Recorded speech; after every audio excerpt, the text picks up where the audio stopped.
নগাঁৱত মাৰণাস্ত্ৰসহ দুধৰ্ষ ডকাইত গ্ৰেপ্তাৰ। নগাঁৱৰ লাইলুৰিৰ পৰা আমবাগান আৰক্ষীৰ সহযোগত বিশ্বনাথ আৰক্ষীয়ে গ্ৰেপ্তাৰ কৰিছে ডকাইতকেইটা।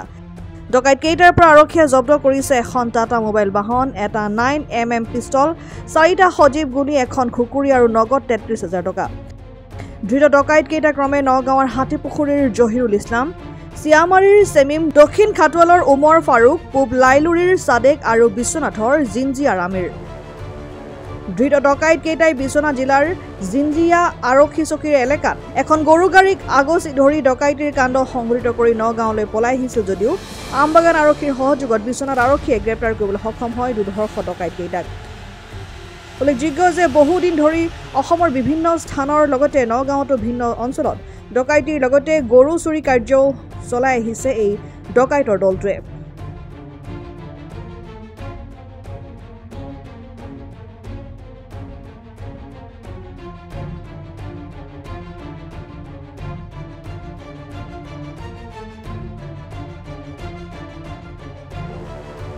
কি কম মানে ইফালে মানে আমাৰ এই কলিয়াবৰ চামগুৰি ইফালে মানে চোৰৰ এটা সন্ত্ৰাস সৃষ্টি হৈছে। মানে এতিয়া ৰাতি মানুহ টোপনি যাব নোৱাৰে। এই আজি যদি ইঘৰৰ গৰু লৈ যায় আকৌ পিছদিনাখন সিঘৰৰ গৰু লৈ যায়, এনেকৈ মানে গৰু মানে প্ৰত্যেক দিনাখনে প্ৰত্যেক নিশাই গৰু চুৰ হৈ আছে। গতিকে আমি এইটো বিচাৰোঁ যাতে পুলিচ প্ৰশাসন আছে আৰু ৰাইজে অলপ সতৰ্ক হ'ব লাগিব, হৈ পেলাই মানে চুৰ ধৰিব লাগিব। আৰু যি দেখা গৈছে মানে কি এনেকুৱা উৎপাত মই মানে আগতে দেখা নাই। আৰু সিহঁতে মানে এই চোকা অস্ত্ৰ লৈ আহে, বন্দুক লৈ আহে। আজি আমাৰ গাঁৱতে চুৰ ধৰা পৰিছে। মানে পুলিচো আহিছে, পুলিচে ইফালৰ পৰা আহিছে আৰু ইফালৰ পৰা আমবাগানৰ পুলিচ গৈছে, গৈ পেলাই সিহঁতক ধৰিছে। কেইজনক ধৰিছে? আমি ৰাতিপুৱা যেতিয়া গৈছিলোঁ তেতিয়া 3জনক পুলিচে উঠাই লৈ আহিছে আৰু এজন পলাইছিলে, পলাই মানে ধৰি মানে বাগানত পলাইছিলে, তাৰ পৰা ৰাইজে কৰায়ত্ব কৰি আনিছে। কোনটো গাঁও আছিলে? এইটো লাইলুৰি। হয় আৰু কোন আছিলে, কিবা নাম জানিম নেকি? নামটো মই ক'ব নোৱাৰিম। এটা নাম জানো সাদেক আলী হয়, এটা নাম জানো সাদেক আলী হয়। মানে ভয় লগা গাঁও আপোনাৰ লাইলুৰি হয়, হিৰগড়। আৰু মানে চবকেইটা মানে মিলাল আছে, চব জেগাৰে আছে চোৰকেইটা। তেওঁলোকে কি কৰে? এইবিলাকেই কাম কৰে।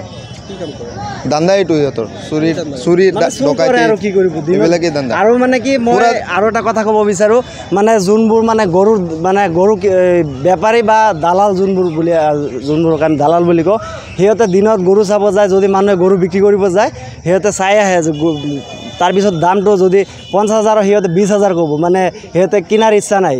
তাৰপিছত কি কৰে সিহঁতে ৰাতি গৈ পেলাই মানে সিহঁতে কি কৰে, সেইটো ঘৰৰ আজি নহ'লে পৰহি হ'লেও সেইটো ঘৰৰ গৰু একদম চুৰি হ'বই। দেখা গৈছে এনেকৈ ঈদৰ সুযোগ লৈছে। সিহঁতে কাম বন নকৰে, কিছুমান মানে মানুহৰ এনেকুৱা ধান্দাই আছে, কাম বন নকৰে, দিনত চাই যায় এই ৰাতি চুৰ কৰিব আহে। আৰু সিহঁতে চুৰ কৰা মানে কি গাড়ী লৈ আহে, গাড়ী, চোকা অস্ত্ৰ, বন্দুক এইবিলাক লৈ আহে।